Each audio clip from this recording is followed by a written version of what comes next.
l'occasion des 60 ans de l'indépendance de la Côte d'Ivoire.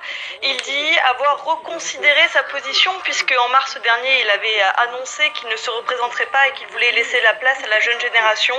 Il a affirmé que c'était un cas de force majeure et qu'il avait décidé de répondre favorablement à la demande des cadres et des militants de son parti.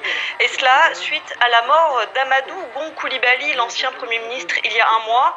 C'était Amadou Gon Coulibaly qui avait été choisi pour être le dauphin d'Alassane Ouattara et pour conduire la majorité à l'élection présidentielle d'octobre prochain.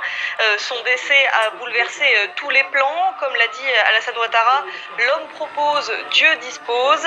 Le décès d'Amadou Gon Coulibaly, je cite toujours le président ivoirien, a laissé un vide et le timing est très serré à seulement 3 mois du scrutin. C'est pourquoi Alassane Ouattara part donc pour un troisième mandat qui est considéré comme inconstitutionnel par l'opposition, car en effet la nouvelle constitution de 2016, tout comme celle de 2000, interdit au président de la République de faire plus de 2 mandats, mais pour le président Alassane Ouattara, il a le droit de faire un troisième mandat car sa nouvelle constitution remet les compteurs à zéro, si on peut dire, selon son opinion. Avec sa candidature, donc celle d'Henri Konan Bédié de l'opposition et l'ombre également de Laurent Gbagbo qui plane sur l'élection du 31 octobre prochain, on peut dire que les têtes d'affiche aujourd'hui en Côte d'Ivoire